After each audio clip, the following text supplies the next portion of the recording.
Vamos ao último narrador indireto, em terceira pessoa, que é mais um narrador fantasma. É o narrador câmera de cinema. Só vê o que fotografa, sem poder saber o que ocorre às suas costas, por trás das portas ou debaixo das camas. Esse tipo de narrador câmera pode ser encontrado nos romances comerciais americanos contemporâneos, justamente aqueles feitos porque seus autores pretendem que suas histórias sejam compradas por Hollywood, né? São aqueles romances já escritos com a intenção de se tornarem best-sellers, embora isso só raramente acontece, né? Parece que de cada 100 romances escritos dessa maneira, lançados lá na Europa, somente 5 conseguem pagar-se, e apenas um deles, se apenas um deles chegar a best-seller, já será uma vitória. Um texto com esse narrador equivale às descrições que a gente tinha de fazer na escola elementar. Lembra? É um narrador que não pode julgar, só pode fotografar, só pode exibir, só pode descrever aquilo que vê, sem qualquer julgamento. Pode informar, mas não pode palpitar. Uma história narrada desse modo corre o risco de tornar-se aborrecida, viu? É chata mesmo se a gente não tomar alguns cuidados. Mas, por outro lado, é uma forma boa para se capturar a atenção dos leitores pouco treinados, acostumados somente com a diversão oferecida pelos meios mais fáceis de digerir, como a televisão. Se você quiser usar esse narrador e não se tornar um autor chato, a primeira providência a usar é abusar dos diálogos. Se o seu narrador só pode exibir o que vê, é preciso que os personagens que você criou falem sem parar, opinem, para dar molho que o narrador está impedido de fornecer. E, embora seja um fotógrafo, o narrador não pode se alongar na descrição de cenários e tem que ser ágil, dizendo, por exemplo, o diretor entrou na sala dos professores e esmurrou a mesa, furioso. Ao dizer sala dos professores, você já disse tudo para o seu leitor, sem precisar descrever aborrecidamente um ambiente que ele está cansado de conhecer. E ao afirmar, o diretor esmurrou a mesa furioso, você já apresentou a personagem, mostrando-a autoritária e violenta. Há um bom tempo, se um autor queria narrar uma cena durante uma nevasca, era obrigado a descrever floquinho por floquinho o que é neve, para poder ser lido em regiões onde nunca neva. Hoje, com os meios de comunicação que já temos, até quem mora no deserto entende perfeitamente quando lê um livro nevava, sem precisar de nenhum detalhamento especial. Bom, isso ajudou esse narrador câmera a ficar menos chato, não ficou? Foi com esse narrador câmera que eu decidi contar as aventuras da minha série com os caras.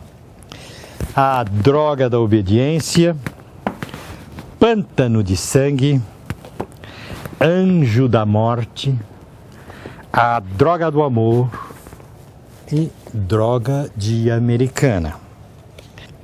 Quem conhece algum desses livros pode perceber o tipo de foco narrativo que eu utilizei. Notará que praticamente não há descrições e as ações desenrolam-se em cortes abruptos, como se fosse a montagem das cenas justapostas de um filme. O narrador tem uma posição fixa em relação ao que narra, como se fosse o olho único de uma câmera de cinema ou de TV, que revela apenas o que fotografa de frente. Mas os livros estão cheios de diálogos, de monólogos interiores, de ações rápidas, ágeis, para que os enredos não caiam na monotonia da fotografia plana, óbvia, sem opinião, nem espaço para que o leitor possa interagir com a narrativa, infiltrando-a com o seu ponto de vista pessoal, com suas opiniões. Vejamos como eu iniciei O Anjo da Morte. A plateia estava lotada. Sussurros ansiosos denunciavam a expectativa do momento mágico em que os refletores seriam acesos e as pesadas cortinas de veludo vermelho escuro seriam abertas, revelando o cenário para dar início ao primeiro ato de Ray Lear, de William Shakespeare. Uma campainha estridente ecoou por todo o teatro. Era o primeiro sinal que anunciava os últimos 5 minutos antes do início da peça. Durante toda a semana, a imprensa comentara entusiasmada. Aquela seria uma encenação muito especial da famosa tragédia. E a presença de Solomon Friedman no papel título era mais uma garantia de um espetáculo inesquecível. Por isso, tantos haviam pago tão caro pelo direito de estar ali na mágica noite da estreia, para sofrer e refletir sobre o drama imortal do velho rei enlouquecido e solitário. Ao lado do palco, uma porta levava aos camarins.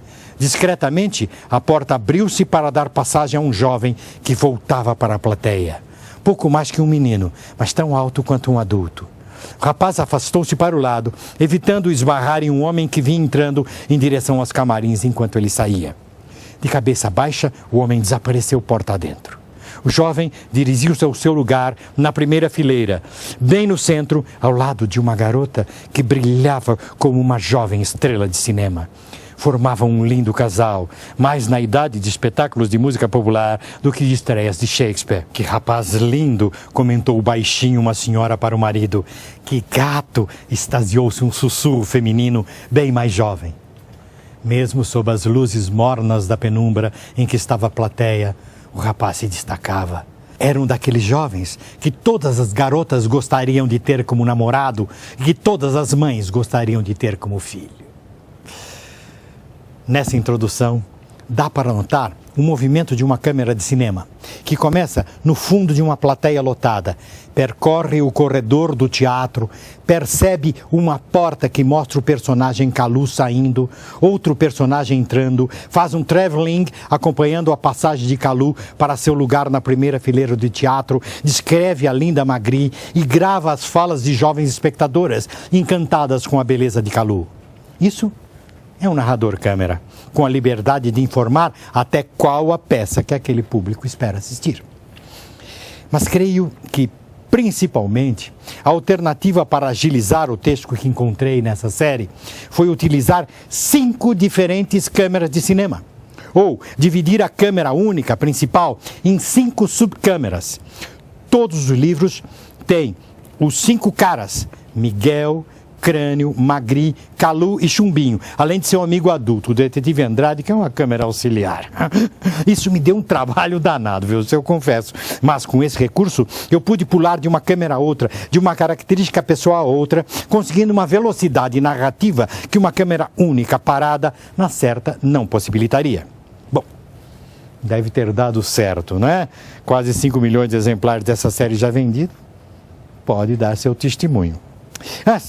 E quando eu preciso utilizar esse narrador tendo uma câmera somente à minha disposição? Foi o que aconteceu com o meu livro Garrote Menino Coragem. Nesse caso, a atuação dos antagonistas e coadjuvantes revela-se somente na presença do protagonista, uma vez que as ações são fotografadas integralmente, com todas as personagens cabendo dentro de cada plano cinematográfico, como numa foto. Foi um sufoco, viu? Tive de dividir os capítulos, segmentando-os no tempo e distribuindo-os alternadamente em picos e vales narrativos, isto é, em períodos de grande tensão, de explosões, entremeados de outros de remansos, de descansos, de reflexões, imaginando que meu enredo seria como um elástico, que se eu o tensionasse demasiado, ele rebentaria, mas se eu o diminuísse por demais a pressão, ele ficaria frouxo. Como se eu estivesse montando um filme de cinema, mantive minha atenção no meu possível leitor, agarrando-o pela mão, dirigindo-o, empurrando-o através do labirinto da história, sem perdê-lo de vista um só momento. Se eu tivesse usado diferentes câmeras, espalhando a narrativa entre o protagonista, diversos coadjuvantes e uns poucos antagonistas, meu leitor ficaria perdido no labirinto, qual Ícaro, e se esborracharia fora do livro, se tentasse fugir pelos ares, usando asas coladas com a cera da confusão. Esse é o maior risco do narrador câmera. Somente a câmera que importa fundamentalmente a narrativa deve estar ligada, sob pena de desandar a mistura do bolo.